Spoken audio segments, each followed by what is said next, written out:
Bom dia, meu irmão, minha irmã, a graça e a paz do Senhor Jesus.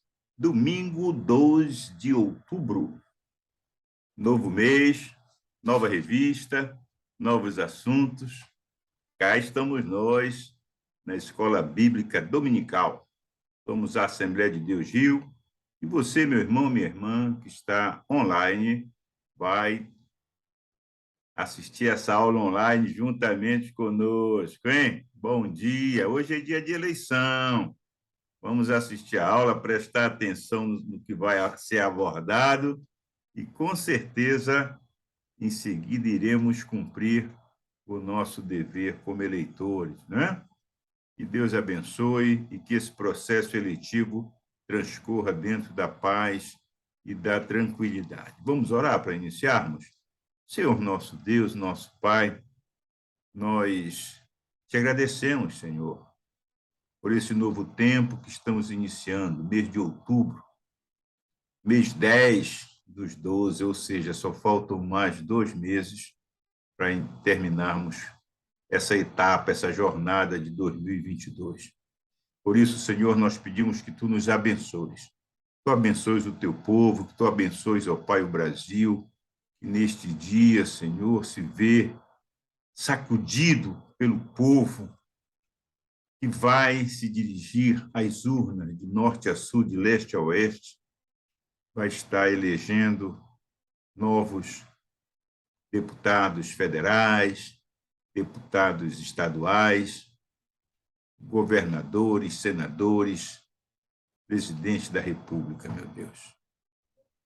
Pedimos que tu possas estar, meu Deus, trabalhando na mente, nos corações do povo brasileiro, para que eles não se deixem iludir, para que eles tomem a decisão correta, Senhor, e que vença aquele que é o melhor para o Brasil. Em nome de Jesus, meu Deus, entra com a tua providência, Senhor. E agora, neste instante em que estamos iniciando essa escola dominical, nós pedimos a tua proteção, a tua bênção, a inspiração do teu Espírito Santo, para que nós possamos compartilhar, Senhor, com os irmãos e irmãs que estão online conosco, nós possamos compartilhar essa primeira lição. Em o nome de Jesus, Senhor, abençoa todos os irmãos e irmãs, todas as igrejas, ó Pai, que estão neste momento reunidos na escola dominical, professores e alunos que sejam inspirados e conduzidos por Ti, para o nosso crescimento, para a nossa edificação, para a honra e glória do Teu nome. Oramos agradecidos em nome de Jesus. Amém. Bem, meus irmãos, nós vamos estar iniciando hoje a nova revista, né? Uma revista bonita, uma revista muito interessante. Eu tive o privilégio de dar uma olhada, né, nessa revista. Percebo que é uma das revistas mais interessantes que nós temos. Interessante, eu digo, porque ela fala do Evangelho de Marcos. O Evangelho de Marcos é o evangelho que mostra o Senhor Jesus como servo. É o evangelho que mostra o Senhor Jesus se movimentando, que mostra o Senhor Jesus sempre entrando numa cidade, numa aldeia, atendendo as pessoas. É o evangelho que se preocupa mais com a ação de Jesus. Ele não se prende muito no ensino de Jesus, mas ele apresenta o trabalho que Jesus realizou, né? E para nós é um desafio iniciarmos esta jornada, né? Essa etapa de estudo, de aprendizado através dessa revista. Hoje é um dia especial, é um dia de eleição, e certamente eu tive o privilégio, né, de ser escolhido para ministrar essa aula. Mas eu quero lembrar você, meu irmão, minha irmã, que no próximo domingo, dia 9, nosso pastor Jean Max de Oliveira estará ministrando no templo a segunda aula. E todos estão convidados, porque é o domingo também do nosso café comunitário, né? Então, você está convidado, você está convidada a participar conosco no templo. Amém? Louvado seja o nome do Senhor. Vamos lá. A primeira lição vai falar da chegada do servo, a chegada do servo. Os nossos objetivos ao estudar essa lição, primeiro, precisamos compreender os propósitos do evangelho escrito por Marcos. Reafirmar a nossa fé em Jesus, o Filho amado, enviado para a remissão dos pecados, e assumirmos o compromisso com a pregação do evangelho do arrependimento, como Jesus assumiu. O nosso texto áureo é o texto que está no Evangelho de Marcos, capítulo 1, versículo 11, diz assim: Então foi ouvida uma voz dos céus: Tu és o meu filho amado, em ti me comprazo. A verdade prática dessa lição é a seguinte: quem confia em Cristo experimenta uma vida de serviço triunfante. Louvado seja o nome do Senhor. A lição está dividida em 3 tópicos.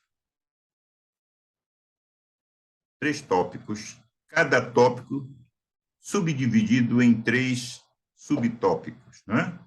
Então, o Evangelho segundo Marcos é o primeiro tópico, vai falar sobre o autor, vai falar sobre a data, o local em que foi escrito este evangelho.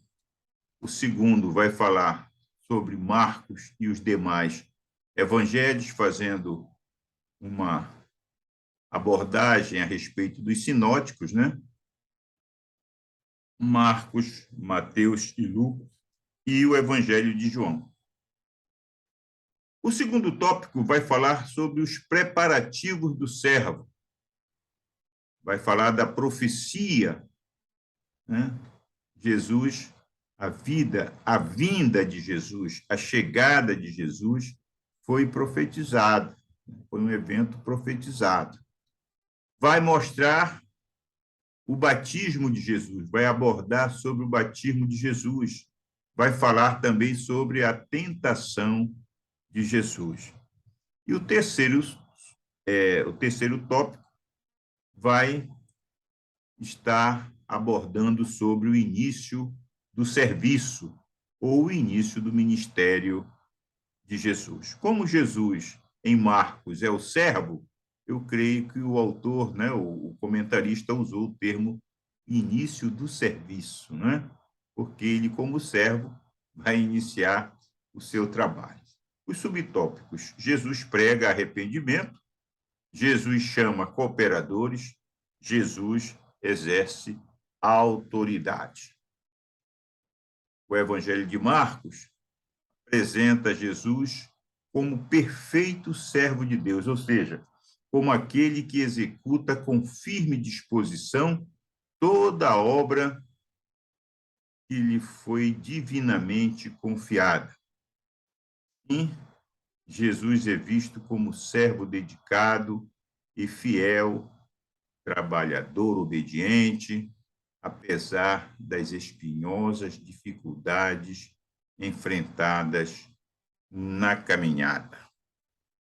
Louvado seja o nome do Senhor, né? E o Evangelho segundo Marcos, o primeiro subtópico vai abordar a respeito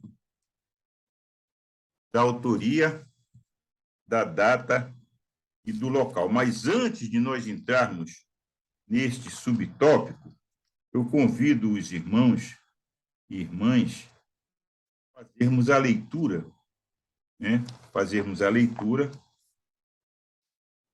pertinente à nossa lição, que é Marcos, capítulo 1, versículos de 1 a 20. Marcos, capítulo 1, versículos de 1 a 20. Nós vamos estar fazendo essa leitura nesse momento. Amém? Diz assim a palavra do Senhor. Princípio do Evangelho de Jesus Cristo, Filho de Deus, como está escrito no profeta Isaías: Eis que eu envio o meu anjo ante a tua face, o qual preparará o teu caminho diante de ti. A voz do que clama no deserto: preparai o caminho do Senhor, endireitai as suas veredas. Apareceu João, batizando no deserto e pregando o batismo do arrependimento para a remissão dos pecados. E toda a província da Judéia e todos os habitantes de Jerusalém iam ter com ele, e todos eram batizados por ele no Rio Jordão, confessando os seus pecados. E João andava vestido de pelos de camelo e com um cinto de couro em redor dos seus lombos, e comia gafanhotos e mel silvestre. E pregava dizendo: após mim vem aquele que é mais forte do que eu, do qual não sou digno de, abaixando-me, desatar-lhe as correias das sandálias. Eu, em verdade, tenho-vos batizado com água. Ele, porém, vos batizará com o Espírito Santo. E aconteceu naqueles dias que Jesus, tendo ido de Nazaré da Galileia, foi batizado por João no Rio Jordão. E logo que saiu da água, viu os céus abertos e o Espírito que, como pomba, descia sobre ele. E ouviu-se uma voz do céu que dizia: Tu és o meu filho amado, em quem me comprazo. E logo o Espírito o impeliu para o deserto. E ali esteve no deserto 40 dias, tentado por Satanás, e vivia entre as feras, e os anjos o serviam. Depois que João foi entregue à prisão, veio Jesus para a Galileia, pregando o evangelho do reino de Deus, e dizendo: o tempo está cumprido e o reino de Deus está próximo. Arrependei-vos e crede no evangelho. E andando junto ao mar da Galileia, viu Simão e André, seu irmão, que lançavam a rede ao mar, pois eram pescadores. E Jesus lhes disse: Vinde após mim, e eu farei que sejais pescadores de homens. E deixando logo as suas redes, o seguiram. E passando dali um pouco mais adiante, viu Tiago, filho de Zebedeu, e João, seu irmão, que estavam no barco consertando as redes. E logo os chamou, e eles, deixando seu pai Zebedeu no barco com os empregados, foram após ele. Louvado seja o nome do Senhor. Que palavra linda, né? Que palavra tremenda. Interessante que Marcos, ele começa o seu evangelho de uma forma muito especial, ele já vai titulando, né? Ele já titula, né, o seu livro, Princípio do Evangelho de Jesus Cristo, Filho de Deus. Louvado seja o nome do Senhor. Nesse primeiro subtópico, nós vamos estar falando sobre autor, né, a autoria do Evangelho, data e local. Então, diferentemente da maioria das cartas, os evangelhos não indicam o nome dos seus autores.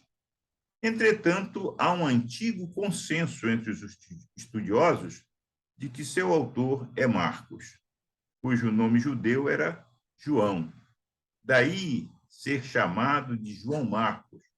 É só nós conferirmos em Atos dos Apóstolos, capítulo 12, versículo 25. Marcos era filho de Maria, uma mulher rica e hospitaleira em Jerusalém.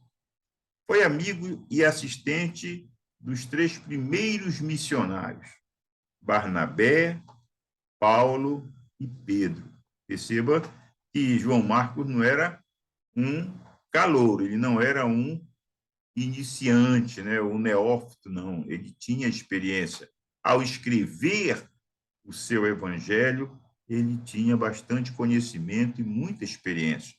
Por quê? Ele ouviu de Barnabé, seu tio, ouviu de Paulo e ouviu também de Pedro, principalmente de Pedro.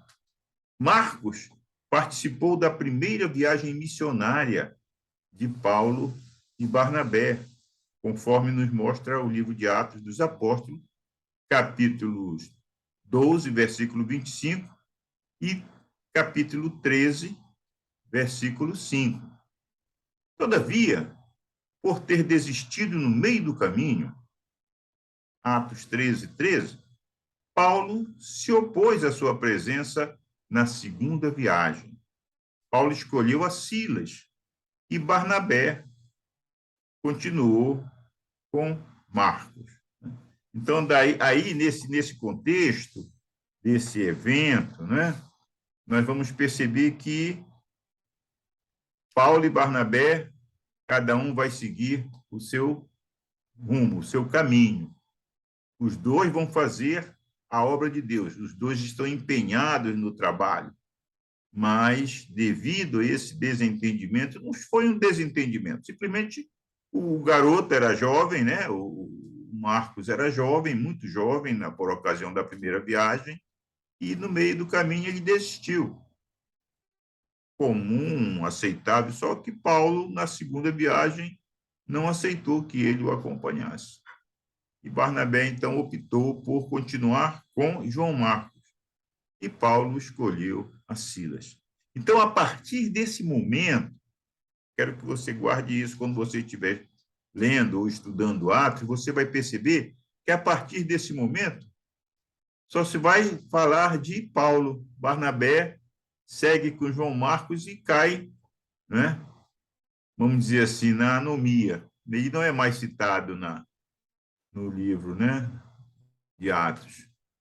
A gente só vai ouvir falar depois de João Marcos, quando o próprio Paulo estiver preso, ele vai pedir para que seja trazido Marcos, né? Traga João Marcos, porque agora ele é importante para mim, eu preciso dele. Ele é fundamental, ou seja, ele já havia amadurecido, né? E Paulo reconhece isso. Então, é muito importante que nós guardemos esses detalhes, porque nós vamos estar com certeza mais à frente, nós vamos estar estudando o livro de Atos. E esses fatos vão estar sendo narrados lá em Atos, a gente vai passar novamente por eles, e quando nós passarmos, certamente, nós haveremos de recordar essas coisas, né? Então, a gente vai entender e perceber que, muitas vezes, existem circunstâncias na nossa caminhada que fazem com que nós nos portemos como se portou João Marcos. Isso acontece. Na igreja nós temos a missão dos jovens, né? Nós temos os juniores, né? Nós temos os homens, nós temos as varoas, as irmãs, temos as crianças. Então, você não pode pegar um junior, né? um adolescente, e pagar para esse adolescente uma tarefa que ele não tenha experiência para desempenhar. Então, eu creio que foi isso que aconteceu com o João Marcos. Ele não estava preparado ainda para aquela primeira viagem. E, por ser muito jovem, ele voltou atrás. Isso causou estranheza em Paulo. Mas, posteriormente, Marcos reconquistou a confiança de Paulo.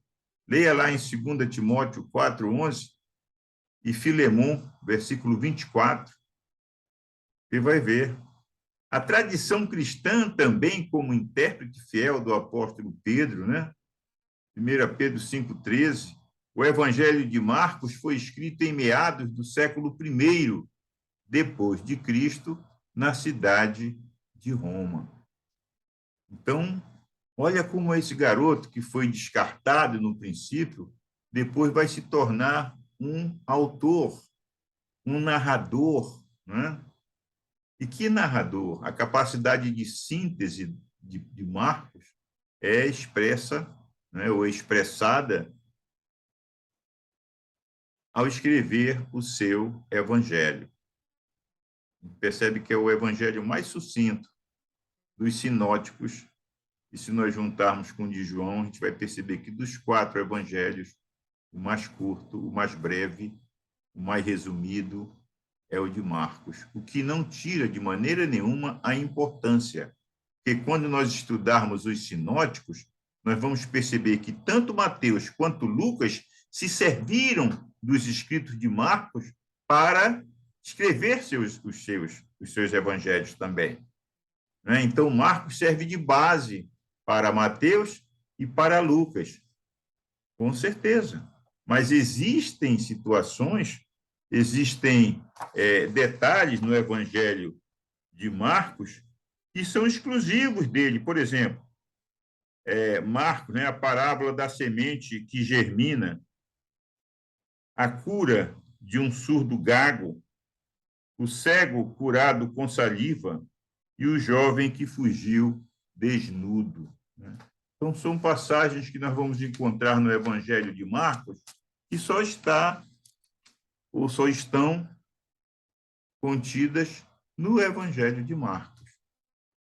Então, levando em consideração, aí nós vamos entrar já no subitem 2, Marcos e os demais evangelhos, né? Diz assim a palavra: pois o próprio Filho do Homem não veio para ser servido, mas para servir e dar a sua vida em resgate por muitos.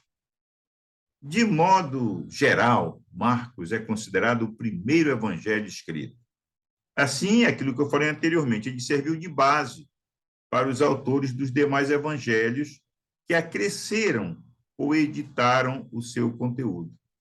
Quer dizer, eles acrescentaram ou mantiveram algumas, né, a grande parte do seu evangelho. Se em Lucas, olha só, se em Lucas temos Jesus como filho do homem, em João como filho de Deus e em Mateus como rei, em Marcos temos Jesus como servo. Tremendo, né? Em Marcos, Jesus é o servo. Esperava-se que o Messias chegasse como rei conquistador, mas Marco o apresenta como servo humilde e sofredor que dá a sua vida em resgate por muitos. Marcos 10, 45. Marcos foi escrito para leitores gentios, romanos em particular. E aqui eu abro um parênteses para trazer à memória dos irmãos um fato que vai chamar a atenção.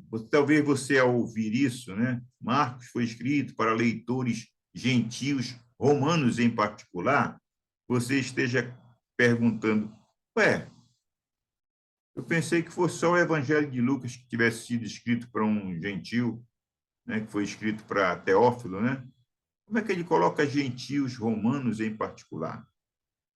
Foi o que aconteceu no dia de Pentecostes, quando o Espírito Santo foi derramado. Quem estava na cidade de Jerusalém? Haviam muitos estrangeiros. Os judeus ou os israelitas, né? Eles consideravam como estrangeiros também os próprios judeus que morassem fora de Jerusalém, fora da Judéia, né? Todos os judeus que morassem fora da Judéia eram considerados estrangeiros. Então, quando a gente diz assim, olha, Marcos foi escrito para leitores gentios e romanos em particular. Quem são esses leitores gentios e romanos? São aqueles que levantaram a mão no discurso de Pedro lá em Pentecostes. E eles voltam para a sua cidade, né? E esse grupo de romanos, ou vamos dizer de judeus, que voltam para Roma, eles vão continuar se reunindo lá. E eles são aqueles que vão receber o primeiro evangelho, o evangelho escrito por Marcos.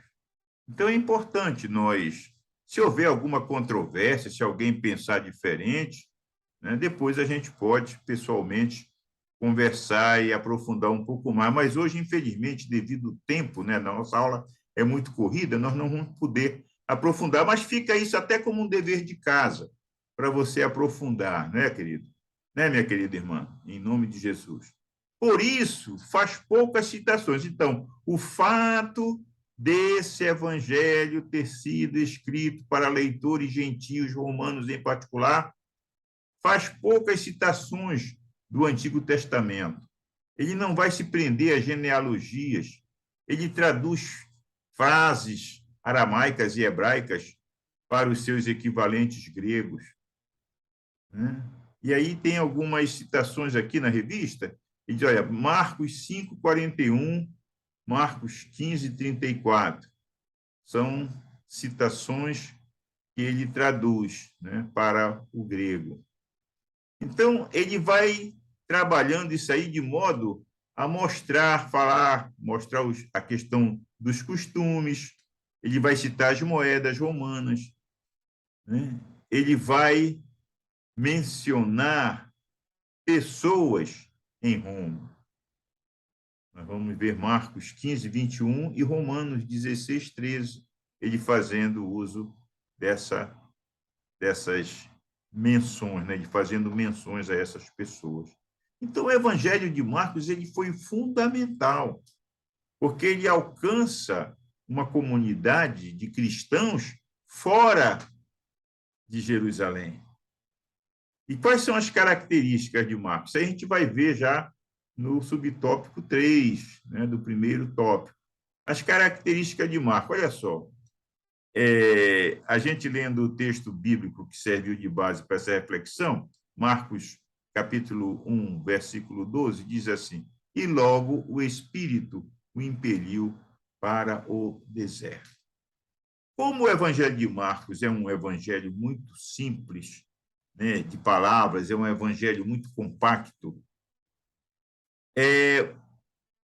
a gente percebe o espírito prático dos romanos, e ele sabia disso, tanto que ele resume o máximo que ele pode a sua narrativa para que eles pudessem ler de forma plena, né? Pudessem ler completamente. Os romanos não eram muito presos, muito ligados a certos costumes, como eram os israelitas. Vamos dizer assim, os israelitas que moravam naquela região, que viveram sempre naquela região, né?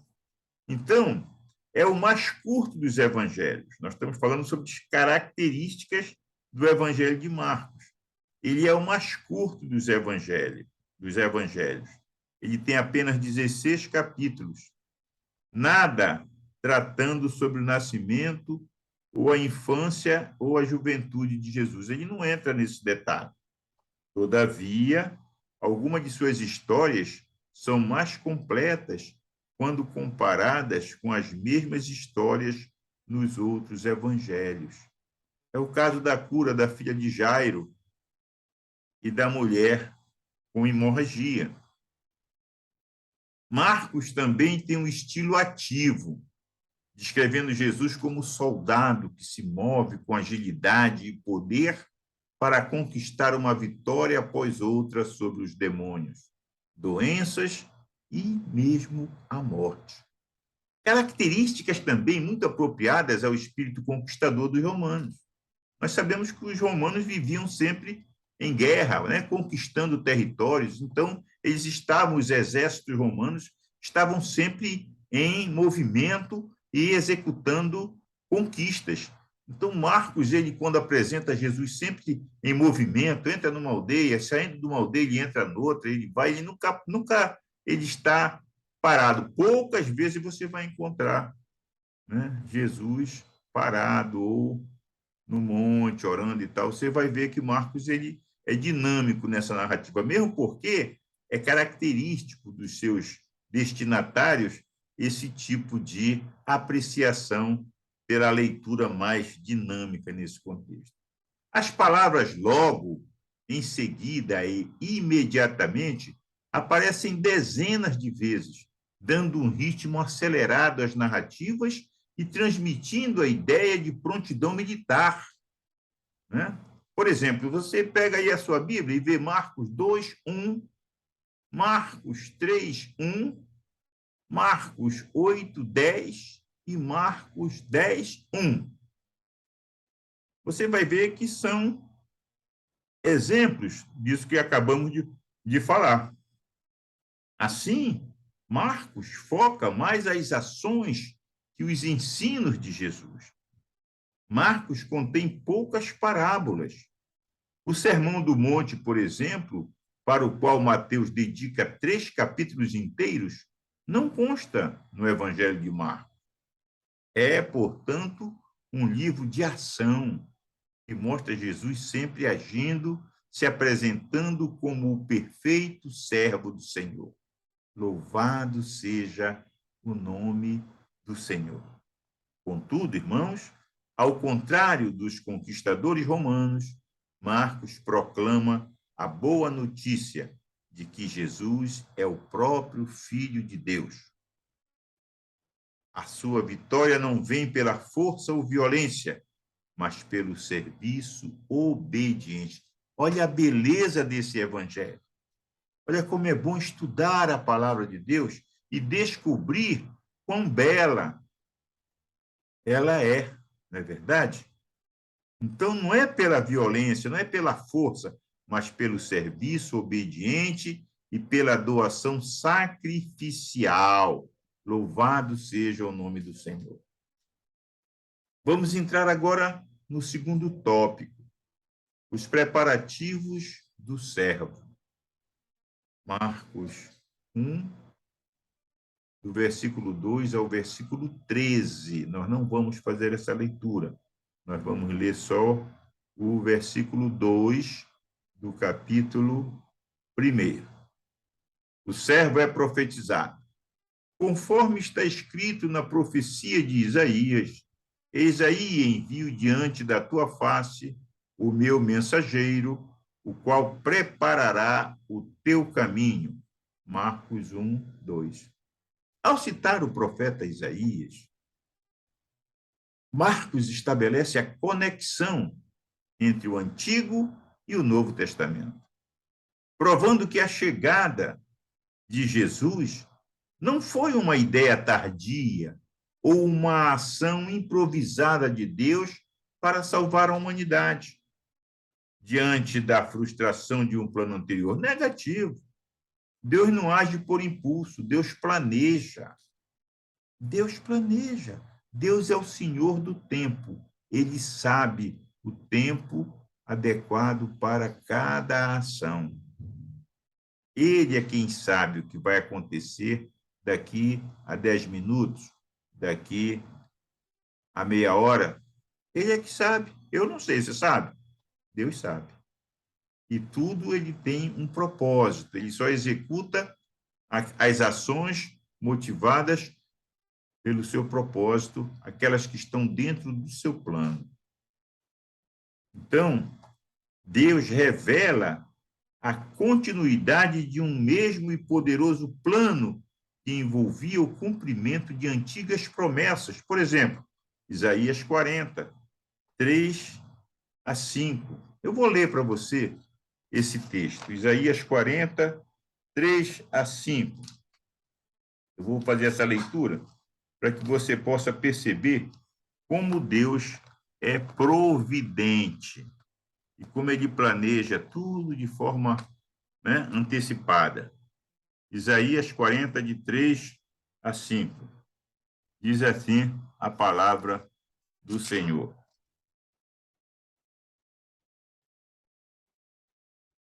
Voz do que clama no deserto, preparai o caminho do Senhor, endireitai no ermo, vereda a nosso Deus. Todo vale será exaltado, e todo monte e todo outeiro serão abatidos, e o que está torcido se endireitará, e o que é áspero se aplanará, e a glória do Senhor se manifestará, e toda a carne juntamente verá que foi a boca do Senhor que disse isso. Louvado seja o nome do Senhor. Olha como é que Deus faz, e ele expõe, né? Ele diz assim, olha, todos vão ver e vão perceber que foi eu quem falei, eu prometi, eu estou cumprindo aquilo que prometi. Deus é Deus, irmãos. Deus não é o homem para mentir, nem o filho do homem para que se arrependa. Em Malaquias 3:1 diz assim: Eis que eu envio o meu anjo, que preparará o caminho diante de mim, e de repente virá ao seu templo o Senhor, a quem vós buscais, o anjo do concerto, a quem vós desejais. Eis que vem, diz o Senhor dos exércitos. Então, irmãos, percebam que a palavra de Deus ela não se contradiz. A palavra de Deus não se contradiz. Esse registro tinha importância especial para o convencimento dos leitores romanos, porque eles eram conhecidos, eles eram estrategistas militares. Então, aquela igreja estava sendo preparada para dar um testemunho que fizesse sentido para aquelas pessoas. Então, nós precisamos entender, né, que cada evangelho é escrito de uma forma e é destinado a um grupo de pessoas, a uma comunidade, com uma finalidade. E quem é que inspira esses autores a usarem essas estratégias literárias, né, para expor aquilo que é necessário ser exposto? Isaías tinha certeza, ele falou, mas ele não imaginava quando seria o cumprimento e como seria esse cumprimento. Da mesma forma, Malaquias. Mas Marcos, ao escrever o seu evangelho, ele teve a inspiração. É por isso que a Bíblia é inspirada. E é um livro inspirado pelo Espírito Santo. Ele é inspirado a fazer essas anotações, a fazer essas citações, justamente para que ninguém tenha dúvida que o Deus de Israel, que o Deus da igreja, é o Deus que promete, é o Deus que cumpre a sua palavra. Amém? A descrição de Marcos a respeito de João Batista é a mais resumida dos evangelhos. O seu foco era destacar João Batista como executor fiel do papel profético de preparar o caminho de Jesus, o Messias e Filho de Deus. Ou seja, o mais poderoso, aquele que batizaria com o próprio Espírito Santo. Então, João Batista, ele era visto pelas pessoas, pelos habitantes de Israel, como um profeta excelente. Mas diante de Jesus, ele disse: olha, eu não sou digno nem de me abaixando, desatar a correia das suas sandálias. Eu batizo com água, mas ele vos batizará com o Espírito Santo. Olha, coisa tremenda, né? O reconhecimento do senhorio de Jesus Cristo. O estilo rústico e a pregação inflamada de João Batista, realizada em pleno deserto, com ênfase na confissão dos pecados e no arrependimento, chamou a atenção de todos. Na antiguidade, antes de um rei visitar qualquer porção do seu reino, Era comum que ele enviasse um mensageiro para preparar o caminho, cuidar da segurança, né? Preparar tudo para a chegada da autoridade. João Batista preparou o coração das pessoas para receberem o Salvador. Então, perceba como é belo esse evangelho e o quanto a gente extrai de suas lições, né, das páginas do Evangelho de Marcos. O segundo subtópico, o servo é batizado. Logo ao sair da água, viu os céus rasgarem-se e o Espírito descendo como pomba sobre ele. Então foi ouvida uma voz dos céus: Tu és o meu filho amado, em ti me comprazo. Marcos 1:11. O evento inaugural do Ministério Público de Jesus foi o seu batismo, no Rio Jordão. Então, é ali, naquele momento em que ele é batizado, ao sair da água, há aquela teofania, né? O que é uma teofania, meu irmão? Uma teofania é uma manifestação clara de Deus. E perceba que essa teofania, ela vem corroborar também com uma doutrina cristã, que é a doutrina da Santíssima Trindade. O Pai fala, o Filho está saindo da água e o Espírito Santo está sobre Jesus em forma corpórea de pomba. Então perceba que nada é por acaso, que nada foi inventado. Tem muita gente que diz que acreditar na Bíblia é bobagem, é infantilidade, mas a Bíblia ela está sendo apresentada de uma forma clara, simples, mas a gente percebe, né, na narrativa de Marcos como ele expressa aí e exemplifica essa manifestação teofânica de Deus, né? A teofania é uma manifestação de Deus, aonde o Pai, o Filho e o Espírito Santo estão presentes. Tu és o meu filho amado, em ti me comprazo.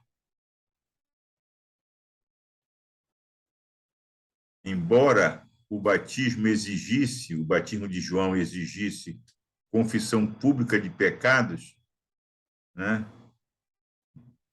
Não era esse o caso de Jesus. Jesus não foi se batizar para confessar pecados. Ele não cometeu nenhum pecado. O propósito era cumprir toda a justiça. Ou seja, como servo humilde e fiel, ele teve que se identificar com os pecadores que veio salvar, apontando para a remissão dos pecados na sua morte. Segundo Marcos, na ocasião, os céus foram literalmente rasgados. Em seguida, o Espírito Santo desce sobre o Filho no Rio Jordão e o Pai bradou do alto: Tu és o meu Filho amado, em ti me comprazo. Era a unção pública de Jesus para o seu ofício messiânico. Mais uma vez, o Espírito pairava sobre as águas, aleluia. E o Pai manifestava o seu intenso deleite naquilo que contemplava. Deus estava feliz, Deus estava satisfeito ao contemplar aquela cena, né? Aquele quadro ali, a obediência, Jesus se submetendo, Jesus se identificando com os pecadores que ele veio para salvar, né? E o Espírito Santo pairando sobre a face das águas.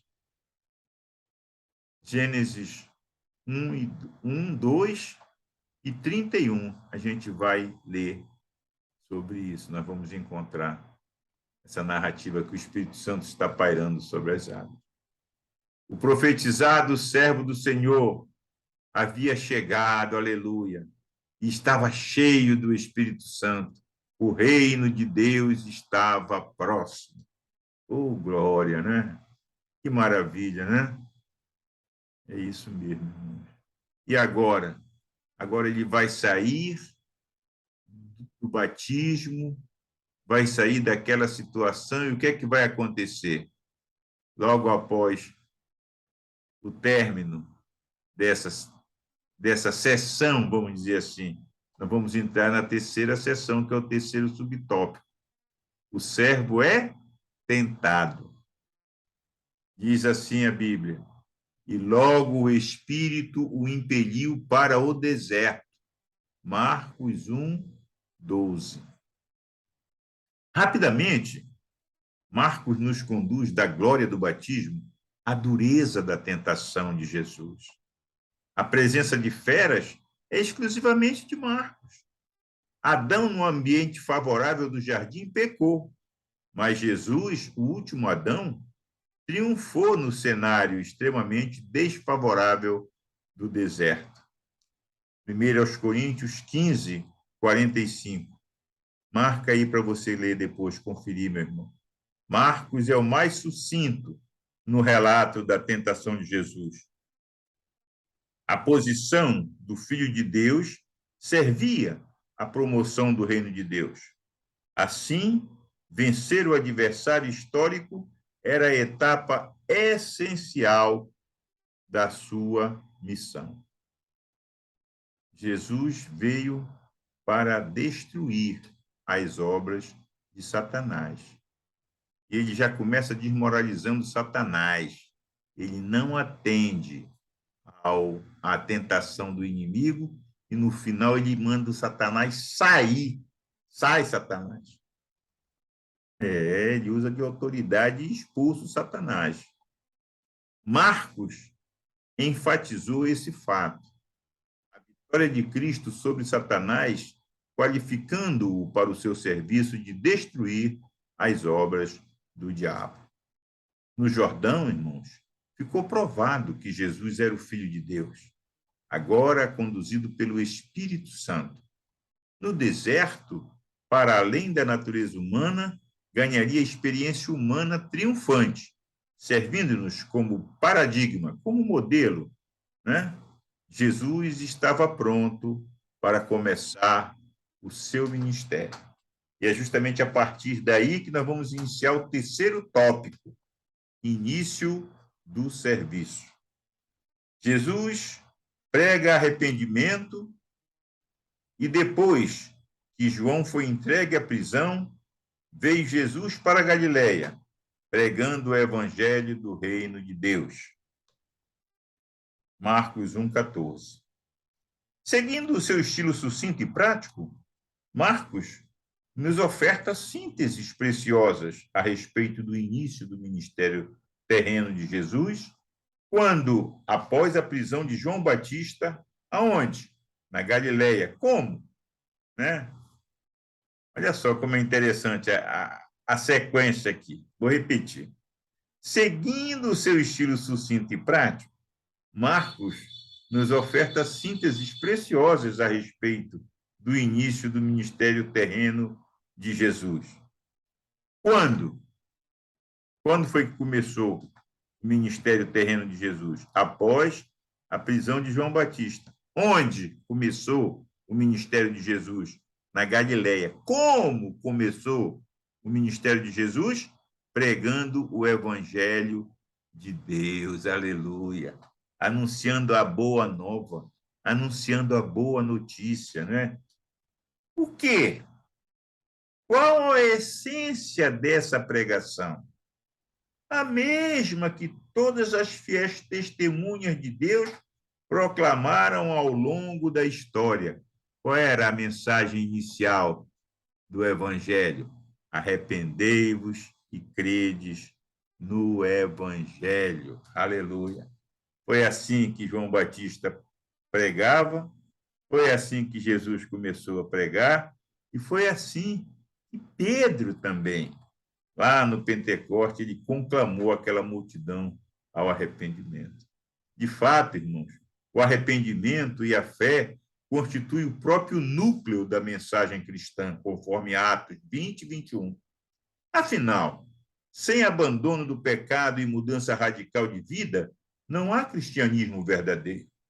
Cumpre nascer de novo da água e do Espírito para entrar no reino de Deus. Jesus falou isso para Nicodemos, lá em João 3, de 5 a 7. Jesus, no tópico que nós vamos observar agora, o tópico 2º, ou o tópico 2, Jesus chama cooperadores, é o subtópico 2 do tópico 3. Jesus chama cooperadores. Disse-lhe Jesus: vinde após mim, e eu vos farei pescadores de homens. Caminhando junto ao mar da Galileia, Jesus convoca homens simples, Pedro, André, Tiago e João. São esses os primeiros que prontamente atendem ao chamado do Senhor, largando os afazeres de pescaria, passando a seguir mais de perto o Mestre, conforme narra também o evangelista João, no seu evangelho, no capítulo 1, versículos 17 a 20.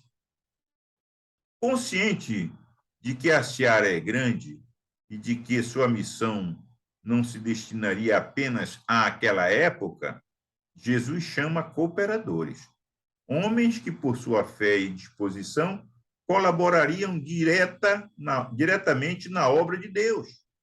Pessoas que, igualmente, pelo seu testemunho oral e escrito, perpetuariam a sua obra.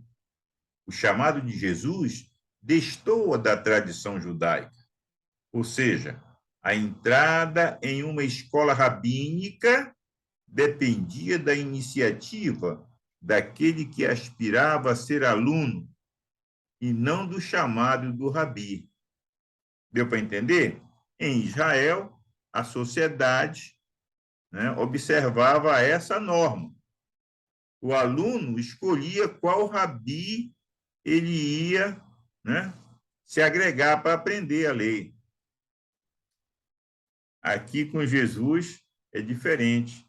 Quem toma a iniciativa é o rabi, é o mestre, pois ele nos amou primeiro. 1 João 4,19.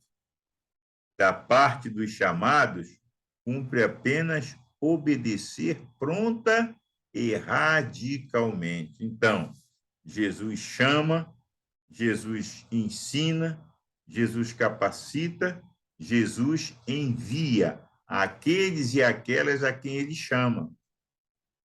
Então, aqueles que são chamados, como é o nosso caso, compete apenas o quê? Obedecer, Obedecer pronta e radicalmente. Não pode ceder nem para a direita nem para a esquerda. É estreito o caminho. A porta é estreita, mas o galardão já está assegurado. Amém, irmãos? E o subtópico 3 diz: Jesus exerce autoridade. Então foi por toda a Galileia pregando nas sinagogas deles e expelindo demônios. Jesus segue para Cafarnaum e no sábado põe-se a ensinar na sinagoga, onde os presentes se maravilhavam com a autoridade com a qual expõe sua doutrina, em muito superior à dos escribas. Então, Jesus já chega demonstrando que ele tem algo que supera o conhecimento e a sabedoria humana. Jesus tem uma autoridade. Por que essa autoridade? Porque o próprio Espírito Santo estava sobre ele. Então, não tardou para que aparecesse na sinagoga um homem possesso de espírito imundo. Olha só como é tremendo, Jesus, mais uma vez, exercendo sua autoridade, repreendeu o mal e libertou o homem. Marcos 1, 23, 26. Também a sogra de Pedro, que se achava acamada com febre, foi curada.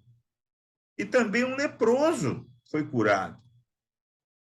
Marcos registra que muitos enfermos e endemoninhados foram levados a Jesus e experimentaram a mesma libertação. Todos te buscam, diz Simão Pedro para Jesus, que àquela altura já não conseguia mais entrar publicamente em qualquer cidade, mas permanecia fora em lugares afastados. Sabe por quê? Onde ele ia tinha uma multidão. Eu não vou falar de política, mas está parecendo um candidato, que é onde ele chega, tem multidões, né? Claro que nós não vamos comparar, né, na questão da autoridade espiritual, na questão do conhecimento. Ele é filho de Deus, Jesus é o filho de Deus, né? E essa pessoa da qual eu estou falando também é filho de Deus, mas não tem o poder, né? Não tem a mesma unção de Jesus, embora ele se diga que é cristão, mas nós estamos, como seres humanos, nós estamos muito longe de sermos tão parecidos com Jesus, né? Mas nós precisamos nos esforçar para buscar. Existem aqueles que têm o carisma, né? Que atraem as pessoas, que agregam ao seu redor muita gente. Tem aqueles que não têm carisma nenhum, que não conseguem agregar. As pessoas que se juntam ao redor desses que não têm carisma se agregam, se ajuntam porque têm interesses pessoais. Então, essa é a diferença, né? Então, Pedro, ele diz para Jesus, né? Todos te buscam. Jesus já não é mais uma pessoa desconhecida, não é um anônimo, né? Onde ele chega, as multidões correm atrás. O alvoroço foi geral. O povo, olha só como vai se cumprir a profecia de Isaías também, né? O povo que andava em trevas viu grande luz. Olha que coisa maravilhosa. Como essa lição é pertinente para os nossos dias, né? O povo que andava em trevas viu grande luz. Louvado seja o nome do Senhor. Por isso, a fama de Jesus correu célere em todas as direções. O servo de Deus iniciara sua maravilhosa obra de redenção. Louvado seja o nome do Senhor. Essa foi a nossa primeira lição, irmãos. Louvo a Deus por ter tido esse privilégio. Peço perdão aos irmãos se em algum momento eu deixei de ser claro, né? Mas o tempo ele é nosso inimigo às vezes, né? Porque é muito rápido que passa, né?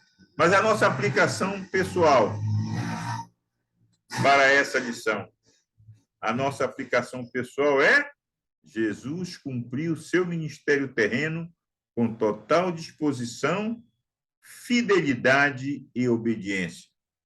Sejam esses também nossos atributos na qualidade de servo de Deus e seguidores de Cristo. Vamos orar para encerrar? Te agradecemos, Senhor Deus, pelo privilégio da tua palavra, pela oportunidade de estarmos aqui mesmo online, meu Deus, compartilhando com os irmãos e irmãs o conhecimento dessas verdades contidas no início do Evangelho de Marcos. Que seja essa caminhada através deste Evangelho, meu Deus, uma caminhada edificante, uma caminhada de crescimento, uma caminhada que vai produzir frutos, Senhor, frutos ao longo do aprendizado. Em o nome de Jesus, nós oramos e te agradecemos.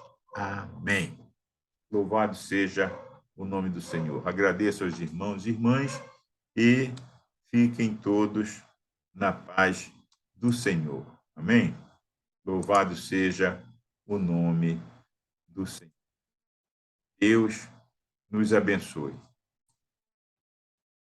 Encerramos agora, né? Encerramos neste instante a nossa escola dominical e aguardamos você, meu irmão, minha irmã, numa outra oportunidade, em nome de Jesus. Amém? Boa noite. Shalom. Adonai. Aleluia.